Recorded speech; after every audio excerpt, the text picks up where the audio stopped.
Fluir és un concepte i poca cosa més. Fluir és bàsicament dir que quan t'ho passes bé, el temps flueix amb una harmonia fantàstica. No descobreix res de nou. Qui cerqui en aquest fluir un mètode per afrontar la vida, va apanyat.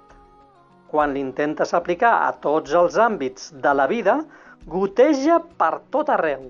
I per què? Perquè aquest concepte és ras i pelat un concepte. I prou. I quan l'han volgut vestir d'arguments no ho han aconseguit. I per cert, quan escolteu deixa que tot flueixi, no és més que deixa que tot passi amb harmonia.